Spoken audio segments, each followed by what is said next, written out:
जय हिंद। आज के इस वीडियो में जानेंगे फरीद उर्फ शेरशाह सूरी या शेर खान।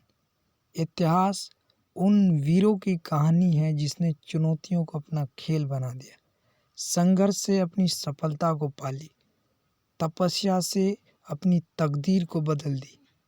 इसी कहानी के क्रम में एक अहम शख्सियत, एक अलग पर्सनालिटी, एक अलग व्यक्तित्व के बारे में पढ़ेंगे जिसने अपने संघर्ष से कैसे दिल्ली की गद्दी तक पहुंचा, दिल्ली का शहंशाह बना, बिहार के गवर्नर के साथ साथ मिर्ज़ापुर का गवर्नर और फिर दिल्ली का शहंशाह बन जाता है। इतिहासकार बताते हैं कि 15 साल की उम्र का लड़का राजा बनने का सपना देख रहा है, राजा बनता है, राजा बनने का सपना देख रहा है, राजा बनने का ड्रीम रखता है। अब मामूली से जमींदार का बेटा और घर में सौतेली माँ के शिकार है, लेकिन शिक्षित है, विद्या है और जौनपुर से पढ़ा हुआ है। उस समय जौनपुर को पूरब का सिराज कहा जाता था। और फिर ये जो है बाबर के साथ भी था। दावत में जब खाने पर आता है तो खाने पर तलवार चला देता है, तो बाबर देखता है कि इसे खाने का तरीका नहीं मालूम, लेकिन राजा वाले लक्षण है इसके अंदर। और फिर ये बिहार के गवर्नर मोहम्मद शाह के बेटे को ट्यूशन पढ़ाना शुरू करता है। फिर मोहम्मद शाह का मृत्यु हो जाती है तो उसकी पत्नी से ये शादी करता है और बिहार का गवर्नर बन जाता है। बिहार का गवर्नर बनता है तो मोहम्मद शाह की पत्नी का नाम है दुदू बेगम। दुदू बेगम मोहम्मद शाह की पत्नी का नाम है और उसकी बहन जो है लॉर्ड मलिका। लॉर्ड मलिका को शेरशाह सूरी छोड़ने जाता है और इसका पति मिर्ज़ापुर का गवर्नर है। लॉर्ड मलिका का जो पति है मिर्ज़ापुर का गवर्नर है। शेरशाह इसे छोड़ने जाता है तो स्कॉट्स पे, तो रास्ते में शेर हमला कर देता है, तो शेर खां उसे मार कर उसके ऊपर बैठ जाता है। तो मलिका देखती है कि यार ये शेर को मारने खुश हो जाती है। मलिका साहस को देखती है। मैं कई बार बता चुका हूँ कि स्त्री और भगवान दोनों एक ही जैसे, जल्दी खुश नहीं होते, जल्दी दर्शन नहीं देते, और ये साहस कमज़ोर लोग को तो पसंद ही नहीं करते। तो किसी कारणवश मलिका का पति मर जाता है तो शेरशाह सूरी मलिका से भी शादी कर लेता है। अब शेरशाह सूरी बिहार के साथ साथ मिर्ज़ापुर का भी गवर्नर है। अब 1538 में सूरजगढ़ का युद्ध होता है। सूरजगढ़ के युद्ध के बाद बंगाल पर शेरशाह सूरी का कब्जा हो जाता है। बंगाल को गोल्डन ऑफ द लैंड भी कहते हैं, गोल्डन ऑफ द लैंड भी कहते हैं, क्योंकि इंडो चाइना सारा ट्रेड कॉमर्शियल रूट्स उधर है बंगाल से। ठीक है, तो बंगाल की ये खबर हिंदुस्तान के शहंशाह हुमायूं को लगती है। हिंदुस्तान के शहंशाह हुमायूं को लगती है। अब हुमायूं दिल्ली से दौड़ता दौड़ता बंगाल आता है और शेरशाह सूरी हुमायूं की फितरत को जानता है, क्योंकि ये नस्ली हुमायूं क्या है, नस्ली। इतिहासकार हुमायूं शब्द का मतलब होता है भाग्यशाली, मगर इतिहासकार बताते हैं भागहीन शासक, और मोहम्मद बिन तुगलक को अभागा। अब शेरशाह सूरी सारा हुमायूं का इंतज़ाम कर रखता है। हुमायूं के लिए पूरा यहाँ नशा का यानी कि अफीम का इंतज़ाम करता है और मुजरा वगैरह का इंतज़ाम करता है। और हुमायूं जैसे बंगाल आता है तो बंगाल को जनतावाद कहता है, बंगाल को जनतावाद कहता है, और शेरशाह यहाँ से घिसक लेता है और 10 महीना हुमायूं को यहीं उलझा के रखता है। 10 महीना यहाँ गुजरात में इसका भाई, हुमायूं के 4 भाई, एक भाई को गुजरात में बैठा कर आए तो गुजरात में विद्रोह हो जाता है। गुजरात में विद्रोह, आगरा में तख्ता पलट, आगरा में तख्ता पलट और गुजरात में विद्रोह हो गया। अब हुमायूं जब लौटता है तो शेरशाह सूरी यहाँ अपना ताकत बढ़ा रहा है, ताकत को बढ़ा रहा है, अपनी शक्ति को बढ़ा रहा है। और हुमायूं और शेरशाह का सामना होता है 1539 चौसा में, 1539 चौसा। चौसा जो है बिहार में ही, ठीक है। चौसा में आमना सामनी होते, तो बहुत दिनों के आमना सामनी के बाद मगर कोई लड़ाई फाइट नहीं होती। अब तब ये शेरशाह सूरी कहता है कि यार मुझे कोई गाली वाली दिया है, मैं पीछे हट जा रहा हूँ। तो पीछे हटता है तो कहता है जा रहे हो तो लाओ नशे तशे का अफीम अफीम दो मुझे, सब ले लेता है।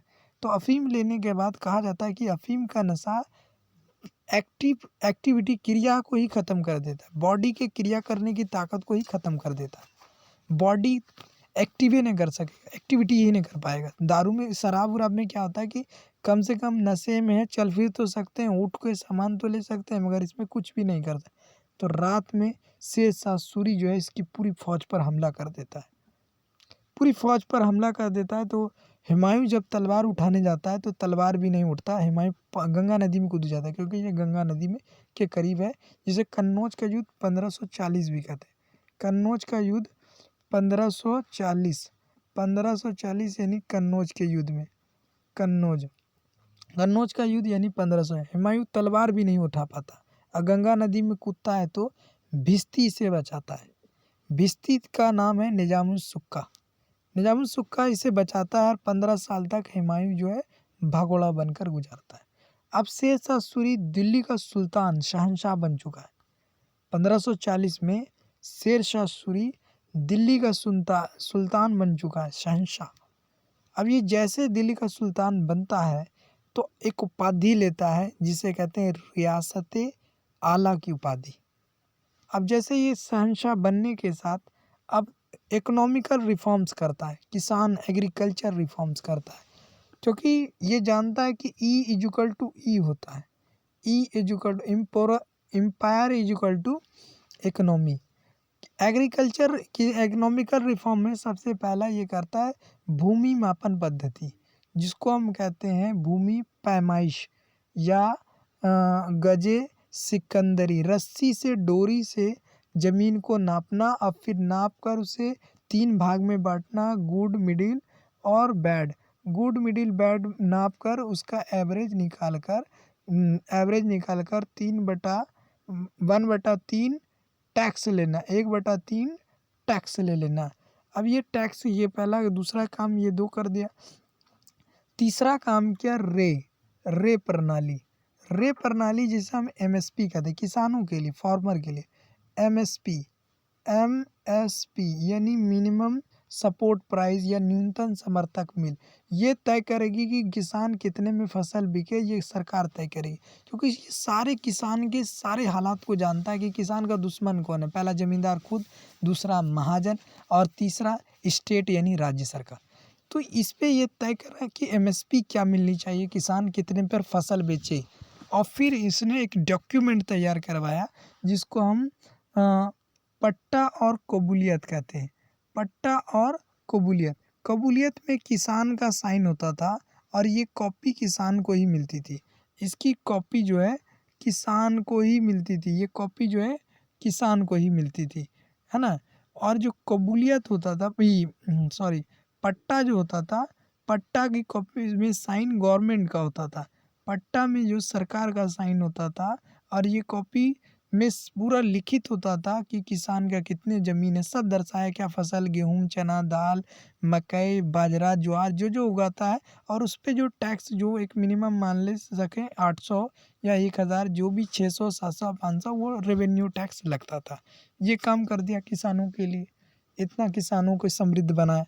और फिर लॉ एंड ऑर्डर, फिर डिसिप्लिन, राजस्व विभाग में डिसिप्लिन, और फिर लॉ एंड ऑर्डर को मजबूत किया। लॉ एंड ऑर्डर और कर्मचारियों का तबादला, सिपाहियों का इधर से उधर तबादला किया, तबादला करने के साथ साथ और फिर एक शेख निज़ामी का सिद्धांत लागू किया। शेख निज़ामी का सिद्धांत ये था, शेख निज़ामी का सिद्धांत थोड़ा सा समझ लिए। शेख निज़ामी का सिद्धांत ये था कि अगर मान ले किसी एरिया में चोरी या डकैती होती है तो यहाँ के एमपी, फॉर एग्जांपल एमपी है ना, एसपी, एमएलए है ना, अब ये लोग की जवाबदेही छानबीन होगी, इससे सब पूछताछ किया जाएगा कि तुम्हारे इलाके में हुई है, अब तुम ही बताओ ये कहाँ है, पकड़ के लाके दो। फिर ना पकड़ के लाके दियो तो मुआवजा दो, अब मुआवजा भी ना दोगे तो फिर मृत्यु दंड तुम्हें मिलेगा। तो ये था शेख निज़ाम।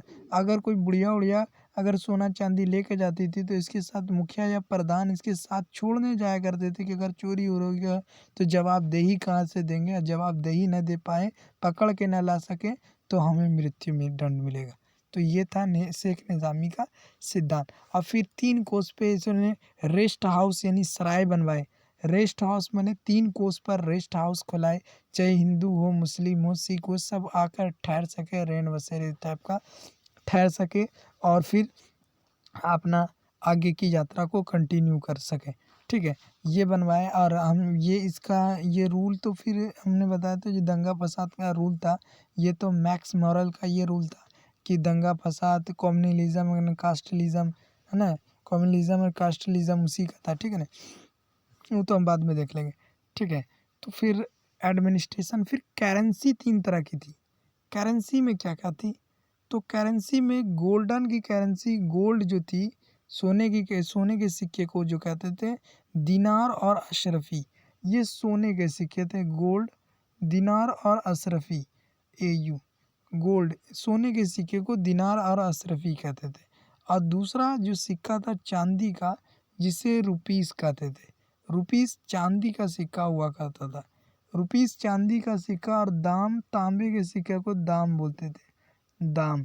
ठीक है, दाम, क्योंकि ये शेरशाह सूरी जानते थे कि रुपया मजबूत, करेंसी मजबूत तो कंट्री मजबूत, करेंसी एंड करेंसी मजबूत तो कंट्री मजबूत, यानी कि रुपया मजबूत, मुद्रा मजबूत तो देश मजबूत, ये जानते थे। सारी पॉलिसी इनके पास थी।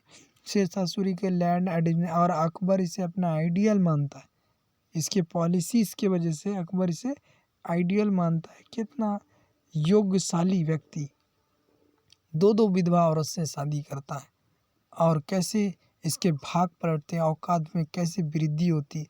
पहली विधवा पत्नी से बिहार का गवर्नर ज्ञान के बल पर, और दूसरे साहस के बल पर दूसरी पत्नी से शादी होती है, और फिर दूसरा मिर्ज़ापुर का गवर्नर बनता है। कैसे वो राजा बनने का सफ़र है इसका। और इसका जो मकबरा है, ये हुमायूं का मकबरा है, हुमायूं का मकबरा। और रोड के बाहर देखेंगे तो निजामुद्दीन औलिया का मकबरा है। ठीक है, शेरशाह का मकबरा सासाराम में है। ठीक है ना, तो ये क्वेश्चंस भी पूछ लेता है, शेरशाह का मकबरा और शेरशाह का युद्ध से रिलेटेड जितने भी क्वेश्चंस हैं सब पूछे जाते हैं। 1539 का चौसा का युद्ध हो, 1540 के कन्नौज का युद्ध हो, चाहे शेरशाह के आपके काम के बारे में, रेवेन्यू टैक्स के बारे में, भूमि सुधार के बारे में, सराय के बारे में, कुआं खुदवाने के, सब ये एग्ज़ाम से रिलेटेड आता है। और इनकी शादी के बारे में सब पूछता है। तो इन सभी को एडमिनिस्ट्रेशंस के बारे में क्या था नहीं था, सब ये आपको लिखना है एग्ज़ाम में। ठीक है ना, आई होप वीडियो अच्छा लगा हो। मिलेंगे नेक्स्ट वीडियो में। अगर वीडियो हेल्पफुल करे तो लाइक शेयर जरूर करें।